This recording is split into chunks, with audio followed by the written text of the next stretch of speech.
అత్తగారి కథలకు స్వాగతం. కథ అత్తగారు జపాన్ యాత్ర. రచన భానుమతి రామకృష్ణ గారు. ఆ రోజే ప్రప్రథమంగా వైకౌంట్ విమానంలో బొంబాయి నుండి మద్రాసు వచ్చాం. మా వారు నేను.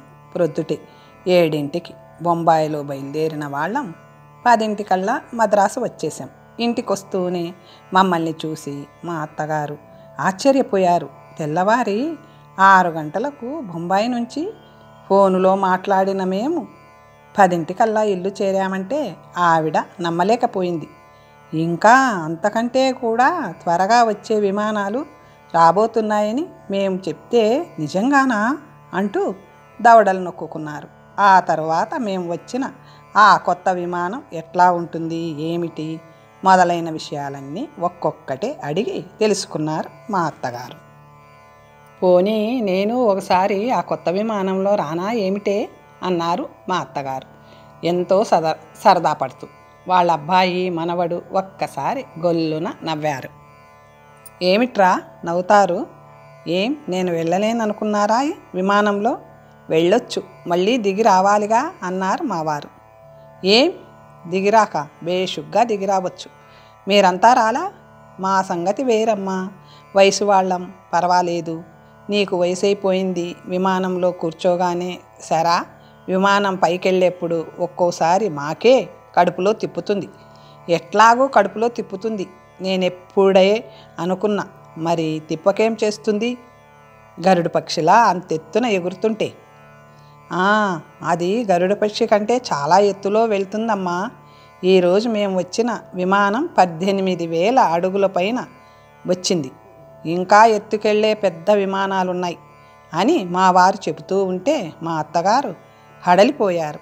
ఓయ్ నాయనోయ్, ఎట్టాగు అన్ని వేల అడుగులే అంటే ఆకాశానికి దగ్గరన్నమాట. ఇహ అంతెత్తున వెళ్ళే విమానం కిందున్న వాళ్ళకేం కనిపిస్తుందిరా? కనిపించదు, మేఘాలపైనే వెడుతుంది. ఎట్టాగు మరి మన ఇండ్లపైన వెళ్తున్నప్పుడు గరుడ పక్షిలా కనిపిస్తుందేమ్రా అన్నారు సందేహం తీరని మా అత్తగారు. నాన్నమ్మ గరుడ పక్షిని విడిచిపెట్టేటట్టు లేదు నాన్న. గరుడ పక్షి అని మావాడు గరుడ పక్షి మీద జాలిపడుతూ బొంబాయి నుంచి మేము తెచ్చిన బొమ్మలు తీసుకొని మేడ మీదకి వెళ్ళాడు. అసలు విమానం మన ఇళ్ళ మీద వెళ్ళే ఎత్తుకు రావడానికి ఇక్కడికి 50 మైళ్ళ ముందు నుంచి కాస్తాగా దిగుతూ వస్తుందత్తా కిందికి అన్నాను. అసలంత పైకి వెళ్ళమన్నదెవరు? కాస్తా మళ్ళీ దిగిరమ్మన్నదెవరు? మన ఇండ్ల మీద వెళ్ళినట్టు శాంతం ఒకే ఎత్తులో వెళ్ళకూడదు అని నన్ను దబాయించారు మా అత్తగారు. ఎట్టాగమ్మా, మన ఇండ్ల మీద వెళ్ళినంత కిందుగానే దారిలో వచ్చే కొండల మీద కూడా వెళ్తే క్లోజే అన్నారు మా వారు నవ్వుతూ. మరి అంతెత్తున పోతుంటే మరి కడుపులో తిప్పదుట్రా అన్నారు మా అత్తగారు. అబ్బే, బాగా ఎత్తుకు వెళ్ళిన తర్వాత ఏమీ ఉండదు. కడుపులో తిప్పినా వాంతులైనా ఎక్కేప్పుడు మళ్ళీ దిగేటప్పుడు పైకి వెళ్ళిన తర్వాత మన ఇంట్లో సోఫాలో కూర్చున్నట్టుంటుంది. విమానం వెళ్ళేది కూడా మనకు తెలియదు అని మా వారు చెబుతుంటే అంటూ నోరు తెరుచుకొని విన్నారు మా అత్తగారు. ఒరేయ్, ఏమైనా సరే నా ఊపిరుండగానే వెళ్ళాలిరా విమానంలో అన్నారు మా అత్తగారు తెగించి. ఉండే ఊపిరి విమానంలో కూర్చోగానే పోకుండా ఉండాలిగా అన్నారు మా వారు నవ్వుతూ. పోతే పోనీరా, పీడబోయిరి అన్నారు మా అత్తగారు కూడా నవ్వుతూ. పోని ఒక పని చేయండి అత్తా, రేపు మీ అబ్బాయి జపాన్ వెళ్లే ముందు ఢిల్లీ వెళ్తున్నారుగా, మీరు కూడా ఆయన వెంట వెళ్ళిరండి విమానంలో అన్నాను. ఏంరా, నాకు చెప్పలేదేం? అయితే జపాన్ వెళ్ళాలంటే ఢిల్లీ వెళ్ళాలా అన్నారు మా అత్తగారు. అవునమ్మా అన్నారు మా వారు ఏదో ఆలోచిస్తూ. ఢిల్లీ వెళ్ళినప్పుడు దగ్గరే గనక ఆగ్రా నుంచి చలవరాతి బొమ్మలు పట్టుకురండి అన్నాను మా వారితో. ఆ బొమ్మలంతా కొంటూ కూర్చుంటే నేను జపాన్ ఎప్పుడు వెళ్ళేది? సిలోని మీదుగా జపాన్ వెళ్ళాలంటే ఎల్లుండికల్లా సిలోన్లో ఉండాలి. నేను సింగపూర్ వెళ్ళేటట్లయితే శుక్రవారం దాకా టైం ఉంది నాకు. మరి ఎప్పుడు రా ప్రయాణం అన్నారు మా అత్తగారు. రేపేనమ్మా అన్నారు మావారు పరధ్యానంగా ఏదో ఆలోచిస్తూ. రేపే మరి, నన్ను కూడా నీతో పాటు తీసుకెళ్లరా? ఈరోజు మీరొచ్చిన కొత్త అకౌంటు విమానంలో అన్నారు మా అత్తగారు. మావారు గొల్లున నవ్వుతూ, అకౌంట్ విమానం కాదమ్మా, వైకౌంట్ విమానం అన్నారు. మా అత్తగారు తెల్లబోయారు పాపం. ఏదో లేరా, ఎత్తుబారం విమానం, ముసల్దానికి నాకేం తెలుసు పేర్లన్నీ, ఏనాడు విన్నాను గనక. అది సరే కానీ మరి విమానంలో వెళ్ళేటప్పుడు మన వెంట సామాన్లు గట్రా తీసుకెళ్ళొచ్చా అన్నారు మా అత్తగారు. తీసుకెళ్ళొచ్చు, కానీ రైల్లో తీసుకెళ్ళే అన్ని సామాన్లు తీసుకెళ్ళనివ్వరు అన్నారు మావారు. అబ్బే, రైల్లో తీసుకెళ్ళినన్ని సామాన్లు ఎందుకురా? మట్టనంగానే తెస్తానులే. నా మడి బట్టలు, ఇనుప కుంపటి, కాసిని బొగ్గులు, చారెడు బియ్యం, పొంగించుకునే కాళహస్తి చిన్న కంచు పప్పు గిన్నె, చారబెట్టే చిన్న సత్తు గిన్నె, కూర ముక్కలు వేసుకునే చిట్టి బాండ్లీ, 2 గెరిటెలు, నా మరచెంబు, మడినీళ్ళ బిందె తప్ప ఊరగాయ జాడీలన్నీ ఇక్కడే పడేస్తాలే. అన్నీ కలిపి ఓ చిన్న గోతాం సామాను అంతే అని మా అత్తగారు చెబుతుంటే మావారు పొట్ట చెక్కలయ్యేటట్లు నవ్వుతూ, సరేలేమ్మా అట్లాగేలే అంటూ మేడ మీదకి వెళ్ళిపోయారు. బొంబాయి నుండి తెచ్చిన చీరలు, బొమ్మలు వగైరాలు 2 పెట్టెల సామాన్లు మా అత్తగారికి చూపించాను. అన్నీ చూసిన మా అత్తగారు, అది సరేనే, విమానంలో ఇవన్నీ సామాన్లు తెచ్చారే, మరి నా వంట సామాను పట్టదటే అన్నారు. పట్టకేం, అంతా పెద్ద విమానంలో అన్నాను. అదే కదా, అబ్బాయికి అంత ఎగతాళే, వాడి మాటలకేం కానీ తెలియకడుగుతా, నా వయసు వాళ్ళు ఎవరు విమానంలో వెళ్ళరా ఏం అని అడిగారు మా అత్తగారు నన్ను రహస్యంగా. ఎందుకెళ్ళరు, చక్కగా వెళ్తారు. మరి వాడేదో రేపు జపాను వెళ్తాడంటున్నావుగా, నువ్వు కూడా వాడి వెంట వెళ్ళకూడదు అన్నారు మా అత్తగారు. ఎట్టా వెళ్ళేది, అబ్బాయిని వదిలిపెట్టి, రేపు పరీక్షలు వస్తున్నాయే వాడికి అన్నాను దిగులుగా, మా వారి వెంట వెళ్ళలేకపోతున్నందుకు మనసులోనే బాధపడుతూ. ఈ సంవత్సరం పరీక్షకు వెళ్ళకపోతే పై సంవత్సరం వెళ్తాడులే, ఇంత పసితనంలోనే పెద్ద చదువులు చదివి వాడేం చెయ్యాలట అన్నారు మా అత్తగారు మనవన్ని వెనుకేసుకొస్తూ. ఆ మాట మీ అబ్బాయి ఎదుట అనకండి, పూర్వకాలం వాళ్ళు పిల్లల్ని ఇలాగే చెడగొడతారంటూ ఉపన్యాసాలు మొదలెడతారు అన్నాను. వాడి ముఖం లేస్తూ, వాడికేం తెలుసు, ఒంటరిగా జపాన్ వెళ్తే వాడి తిండి తిప్పలు చూసేవాళ్ళెవరుంటారక్కడ, ఎంతైనా పెళ్ళాం పక్కన వెళ్ళిన అట్లుంటుందా అన్నారు మా అత్తగారు. నాకు నవ్వు వచ్చింది. జపాన్లో చాలామంది ఆడవాళ్ళు ఉంటారట, ఇక్కడి నుంచి వెళ్ళే వాళ్ళందరికీ సౌకర్యాలు వాళ్లే చూస్తారట అన్నాను. ఎట్టాగు అంటూ మా అత్తగారు కీచు కీచుమంటూ నవ్వారు. ఏమేవ్ జాగ్రత్తేవ్ అన్నారు నవ్వుతూ. అబ్బే, మీ అబ్బాయిని ఎక్కడికైనా నమ్మకంగా పంపించవచ్చులేండి, అక్కడి ఆడవాళ్ళు ఎవ్వరూ నాలాగా పొరపాటు పడరు, తీరా అక్కడికి వెళ్ళిన తర్వాత మీ అబ్బాయి గుణమే మారకుండా ఉండాలి అన్నాను నవ్వుతూ. ఛీ, నోరుముయ్, వాడట్టాంటి వాడు కాడు, బంగారు తండ్రి. ఇంతకు అక్కడి వాళ్ళు మంచివాళ్ళై ఉండాలి కానీ. మంచివాళ్లే అంటున్నారు, మన దేశంలో లాగే సంసార స్త్రీలంతా భర్త ఏమన్నా అణిగిమణిగి ఉంటారట, ఇంగ్లీష్ వాళ్ళలాగా. అదేమంటే విడాకులిచ్చుకోరట. అట్లాగా, అయితే అంతా మన ఊర్లాగే నన్నమాట, చూడాల్సిన ఊరే. పోని నువ్వు వెళ్ళకపోతే నన్నన్నా పంపవే జపానుకు, అబ్బాయితో కూడా వెళ్ళి చూసొస్తాను అన్నారు. మీరా అన్నాను, నా గొంతులో ఏదో అడ్డుపడ్డట్లయింది. నేను జపాన్ వెళ్ళకూడదా? అబ్బే, వెళ్ళకూడదని ఎవరన్నారు, వెళ్ళొచ్చు, కానీ ఒకటే చిక్కు, మీరు వెళ్ళేటట్లయితే కొన్ని నెలల ముందే పాస్పోర్టుకు అప్లై చేసి ఉండాలి, దానికి చాలా గొడవ ఉంది. ఎప్పుడంటే అప్పుడు మన ఇష్టం వచ్చినట్లు వెళ్ళడానికి లేదు, దూరాభారం అన్నాను. అదేమిటే దూరాభారం అంటావు, అదేం ఇంగ్లాండు గనకనా? ఢిల్లీ ఆగ్రా ఉందని, దాని పక్కనే జపాన్ అని అబ్బాయి నీతో చెప్తుంటే విన్నానుగా. అసలు నాళ్ళు ఢిల్లీ పక్కనే జపాన్ ఉందని నాకు తెలీదు, తిక్క మొత్తుకోళ్ళు అంటూ పడి పడి నవ్వారు మా అత్తగారు. నేనెట్లా నవ్వేది, ఎట్లా నవ్వకుండా ఉండేది? ఢిల్లీ పక్కనే జపాన్ ఉందని మీ అబ్బాయి అంటుండగా విన్నారా లేక మీరే అనుకుంటున్నారా అని అడిగాను. నేను అనుకోవడం ఏమిటే నా తలకాయ, రేపు వాడు ఢిల్లీ వెళ్ళే ముందే ఢిల్లీ నుంచో సీలోపూర్ వెళ్ళాలన్నాడు కదూ. నా మతి పోయింది. సీలోపూర్ ఏమిటి, సింగపూరా అన్నాను నవ్వు ఆపుకుంటూ. అదే అదే, ఇంకో పేరేదో చెప్పాడమ్మా అంటూ తలగొక్కున్నారు మా అత్తగారు.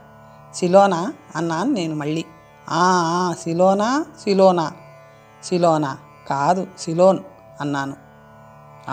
ఏదోలే, మరి ఆ ఊళ్ళన్నీ చూడాలంటే కూడా పాస్పోర్ట్ కావాలటే అన్నారు మా అత్తగారు. నవ్వు ఆపుకోలేక చచ్చాను. కావాలి అన్నాను. అయితే మరెట్టాగే, ఎట్టాగొట్లా రేపు వాడితో కూడా నన్ను జపాన్ పంపించే ఏర్పాటు చేయవే అన్నారు నా చేతులు పట్టుకొని మా అత్తగారు. పాపం అనిపించింది. ఒకళ్ళు పంపించడానికి ఏముంది, మీరు అడగండి మీ అబ్బాయిని అన్నాను. అబ్బే, నా మాట వాడికో లక్ష్యమా, పిచ్ అన్నారు మా అత్తగారు. మరి నా మాట అంతేగా అన్నాను. అదెట్టాగే నీ పిచ్చి కానీ, ఈ కాలంలో తల్లి మాట ఎవరే ఖాతరు చేస్తారు.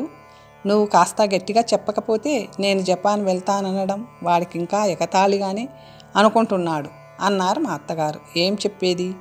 ఈలోపుగా మావారే మళ్ళీ మేడ దిగొచ్చారు. ఆయన్ను చూడగానే నాకు నవ్వు ఆగింది కాదు. అబ్బాయి వచ్చాడు అడగమన్నట్లు మా అత్తగారు నాకు సంజ్ఞ చేస్తూ నా చేతి మీద పొడిచింది. ఏమండి, ఢిల్లీ దగ్గరున్న జపాను కట మీ అమ్మగారిని తీసుకెళ్తారా అన్నాను. ఢిల్లీ దగ్గరుండే జపాన్ ఏమిటి అన్నారు మావారు. అదేరా ఇందాక నువ్వు అనలా, ఢిల్లీ వెళ్ళి ఏకంగా ఆగ్రా మీదుగా జపాన్ ఎడతానని అని మా అత్తగారు అంటుంటే మావారు నవ్వుతూ వాళ్ళమ్మను కాసేపు ఏడిపించడానికి అవునవును అన్నారు మావారు. మరింకేం, తిక్కముండని చేసి మరీ ఏడిపిస్తావేమిటే అంటూ నా బుగ్గ పొడిచింది మా అత్తగారు. నా అవస్థ చూసి మావారు నవ్వారు. మీరేదో సిలోపూర్ వెడతారట అన్నాను కోతిలాగా ఊరుకోకుండా. సిలోపూర్ ఏమిటే, సింగపూర్. అదేలేండి, మరి సిలోన్ మాటేమిటి? అందుకే రెండూ కలిపి సిలోపూర్ అన్నారు మీ అమ్మగారు షార్ట్కట్లో అన్నాను. మా వారు నవ్వలేక ఆయాసపడిపోయారు. అబ్బా చాలు, చంపకండి. అసలు జపాను ఎటెల్లాలో ముందు నేనే మర్చిపోయా అన్నారు మావారు. అదేమిట్రా అట్టా మర్చిపోతే ఎట్టాగు? ఆ ఊరెటెల్లాలో బాగా తెలిసిన వాళ్ళని అడిగి జాగ్రత్తగా కనుక్కోరా. పలానా చోట జిగుతానని ముందుగానే విమానం తోలే డ్రైవర్తో చెప్పి పెడితే సరి, ఆ ఊరొచ్చేసరికి చచ్చినట్టు విమానం కిందికి దింపుకొస్తాడు అని మా అత్తగారు చెబుతుంటే మా వారు మళ్ళీ కడుపుబ్బా నవ్వారు. ఏమిట్రా తిక్కన్నా అంత చేటు నవ్వుతున్నావు? అది సరే కానీ జపాన్ ఇక్కడికి ఎంత దూరం రా అన్నారు మా అత్తగారు. అబ్బే దగ్గరేనమ్మా, ఢిల్లీ పక్కనేగా అన్నారు నన్ను చూసి నవ్వుతూ. మరి టిక్కెట్ ఎంతరా జపాన్కు? 40 రూపాయలు 4 పైసలు. 40 రూపాయలే? అవునులే, మరి ఢిల్లీ దగ్గరాయా మాటలా. పైగా విమానం తోలేవాళ్ళు విపరీతంగా టిక్కెట్టు ధర పెంచేస్తుంటారు. రైలు కంటే ఎక్కువ కావాలంటూ కాస్త డబ్బున్న వాళ్ళం అని తెలిస్తే టిక్కెట్టు ధర మరి కాస్త ఎక్కువ చేస్తారేమో కూడా. అది సరే కానీ నేను జపాన్ రావాలంటే అదేదో ప్యాస్ కావాలంట. ఏమిట్రా అది అన్నారు మా అత్తగారు. అదే గేట్ పాస్ అన్నారు మా వారు నవ్వుతూ. మరి ఆ ప్యాసు లేకుండా రానివరా? ముసల్దాన్నేగా, నాకు కూడా ఎందుకురా ప్యాసు పూసును? నువ్వు చెప్తే వింటారులేరా. ఎట్లాగో అట్లా నన్ను కూడా జపాన్ తీసుకెళ్ళరా, చూస్తాను. నువ్వెందుకమ్మా జపాను అన్నారు మా వారు నవ్వుతూ. చూడటానికి రా. ఏం ఆడవాళ్ళు రాకూడదా? ఏం రాకూడదు అస్సలు. అక్కడే ఆడవాళ్ళు ఎక్కువై చస్తున్నారు. ఇంకా ఇక్కడి నుంచి కూడా ఎందుకు అన్నారు మావారు. పోన్లేరా, ఆడవాళ్ళు ఎక్కువ ఉండే ఊరే కళకళలాడుతుంటుంది. ఆడది లేని ఇల్లెలాగో ఆడవాళ్ళు లేని దేశం కూడా అంతే. ఏమో నాయనా, చూద్దామనుకున్నాను. ఎటూ నీ పెళ్ళాం కూడా రావడం లేదు కనుక తల్లిని నన్నైనా తీసుకెళ్తే కాస్త వేళకు నీ తిండి తిప్పలు చూసిన దాన్ని అవుతాను.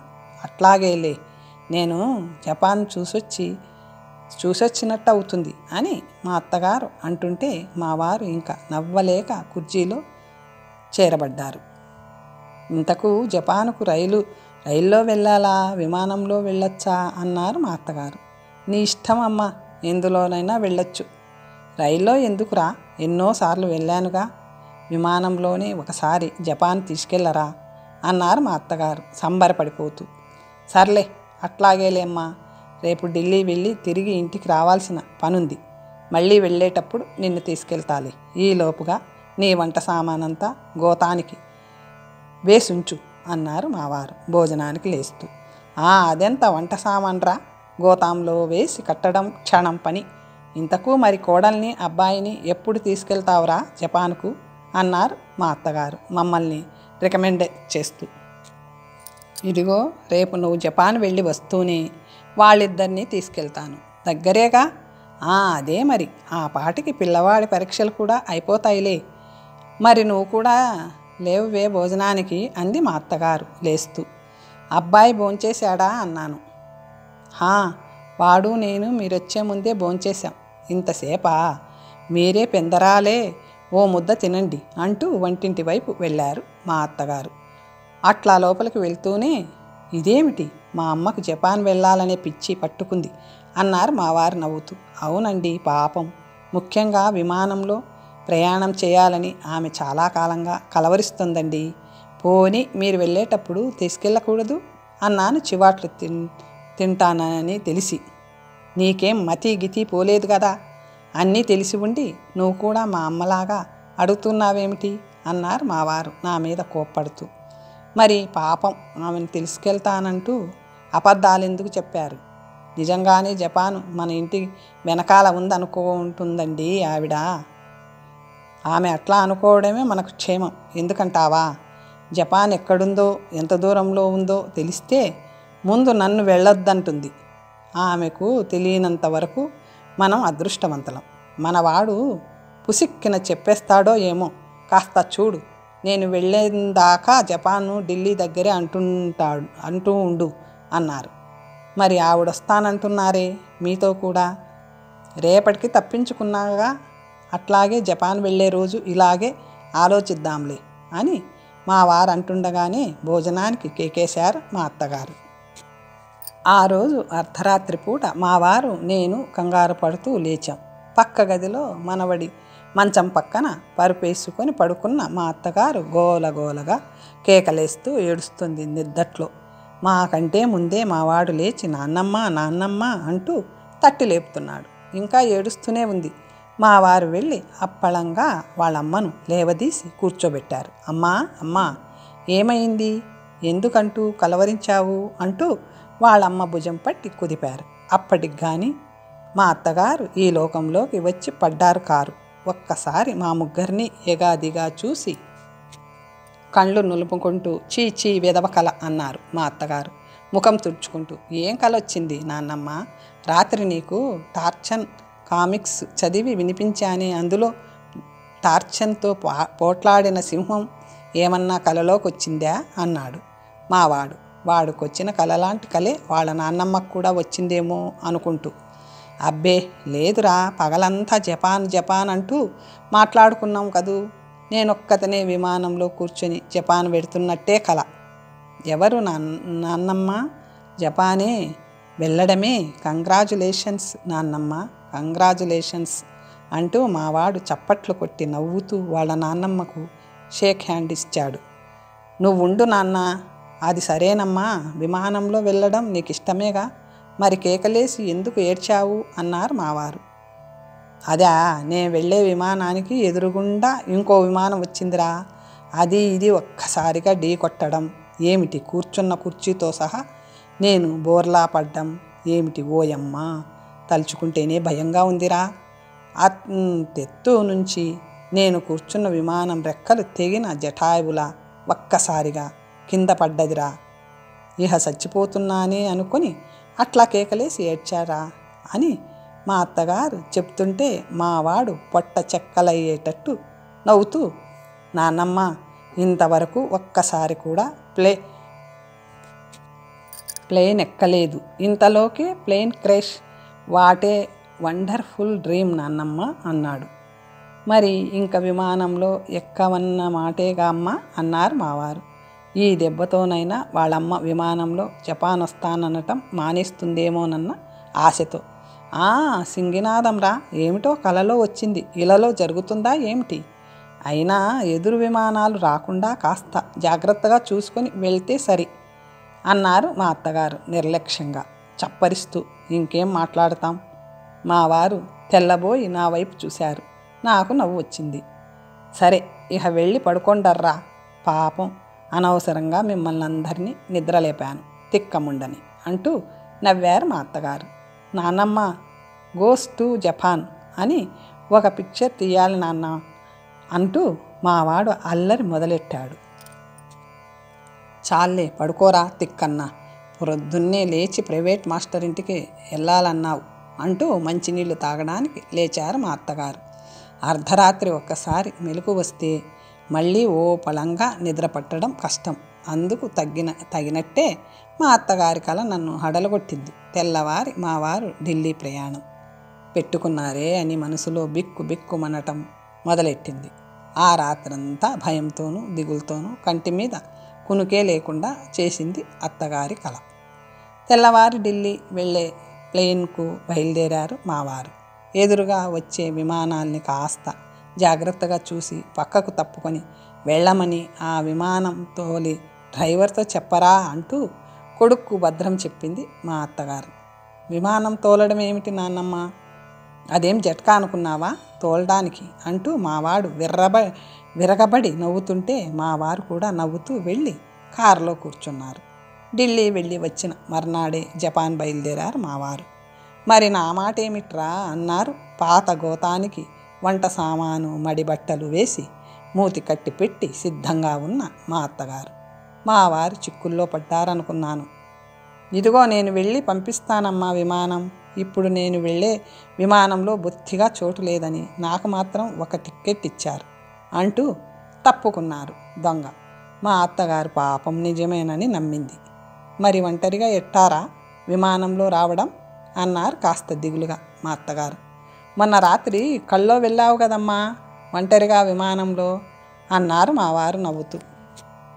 చీచి, పీడకల అట్టా ఎందుకు జరుగుతుందిలే అంటూ తనకొచ్చిన పీడకల తలుచుకొని భయపడిపోయారు మా అత్తగారు.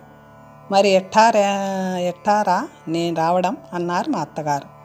ఏముందమ్మా, ఇక్కడ విమానంలో కూర్చుంటే జపాన్లో దిగడమే, దగ్గరేగా, పైగా విమానంలో చాలామంది మనుషులుంటారులే అన్నారు మా వారు నా వైపు చూసి నవ్వుతూ. అయితే ఇంకేం అన్నారు కొడుకు మాటలకు తృప్తిపడ్డ మా అత్తగారు. అయితే మరి నాన్నమ్మను తీసుకెళ్లడం లేదా నాన్న అంటూ వచ్చాడు లోపల నుంచి మావాడు. ఇదిగో నేను జపాన్లో దిగి ఆ విమానం అట్లాగే పంపించేస్తారా నాన్నమ్మ కోసం? అరెరే, నాన్నమ్మ క్వీన్ మేరీలాగా స్పెషల్ విమానంలో వెడుతుందన్నమాట. వెళ్ళకేం రా, రేపు నువ్వు పెద్దవాడివైనాక నా కోసం స్పెషల్ విమానం కొంటావేమో, ఎవరు చూశారు అంటూ మనవడి బుగ్గలు సాగదీసి ముద్దు పెట్టుకుంది మా అత్తగారు. నేను పెద్దవాడిని అయిందాకా ఎందుకు నాన్నమ్మ, నీ కోసం ఇప్పుడే ఒక స్పెషల్ విమానం ప్రజెంట్గా ఇస్తున్నా, తీసుకో అంటూ జేబులో నుంచి ఆడుకునే విమానం ఒకటి తీసి వాళ్ళ నాన్నమ్మ చేతిలో పెట్టాడు. ఓరి తిక్కన్నా, ఇందులో ఎట్టారా వెళ్ళేది అంటూ పడి నవ్వారు మా అత్తగారు. మరి టైం అయిందిరా, బయలుదేరదాం అంటూ లేచారు మావారు కారు దగ్గరికి వెళ్ళడానికి. నేను రెడీ నాన్న అంటూ మావాడు వాళ్ళ నాన్న వెనకాలే బయలుదేరాడు. అదేమిట్రా, పిల్లాన్ని కూడా తీసుకెళ్తున్నావా జపాన్కు అన్నారు మా అత్తగారు ఆశ్చర్యంగా. అవును నాన్నమ్మ, నాన్నతోనే వెళ్తున్నా. మరి రేపు నీకోసం స్పెషల్ విమానం పంపుతాడుగా నాన్న, అందులో తిరిగి వచ్చేస్తాలే, వెళ్ళొస్తా నాన్నమ్మ, టాటా చీరియో అంటూ వెళ్ళి కారులో కూర్చున్నాడు వాళ్ళ నాన్నమ్మను ఏడిపిస్తూ. నిజమేనా ఏమిట్రా అంటూ కంగారు పడ్డారు మా అత్తగారు. అబ్బే లేదమ్మా, నన్ను విమానం ఎక్కించి వాడు వచ్చేస్తాడు, అందాక తీసుకెళ్తున్నా అంతే అంటూ మా వారి వెళ్ళి కారులో కూర్చున్నారు. మా వారు జపాన్ వెళ్ళిన వారం రోజుల తర్వాత ఒకరోజు రాత్రి మళ్ళీ మా అత్తగారికి కలొచ్చింది. ఆమెకు కాస్త దగ్గరలో పడుకున్న నేను ఉలిక్కిపడి లేచాను. నిద్దట్లో మా అత్తగారు పకపకా నవ్వుతున్నారు. అత్తా అత్తా అంటూ తట్టి లేపాను. చివాలను లేచి కళ్ళు నులుముకుంటూ నన్ను చూశారు. ఓసారి మావాడు నిద్రలేపలా మంచి వేళ. ఏమిటత్తా నవ్వుతున్నారు? నిద్దట్లో మళ్ళీ ఏదైనా కలొచ్చిందా అని అడిగాను. మళ్ళీ ఆ జపాన్ కలే వచ్చింది అన్నారు మా అత్తగారు ఆవలిస్తూ. అయితే ఈసారి కల్లో జపాన్ వెళ్ళారన్నమాట. ఎట్లా ఉందత్తా జపాను? నా ముఖం నేనెప్పుడైనా చూశాను గనకనా. నేనిప్పుడు కల్లో చూసిన జపాను మన కావలి దగ్గర చాకిచెర్లలా ఉంది.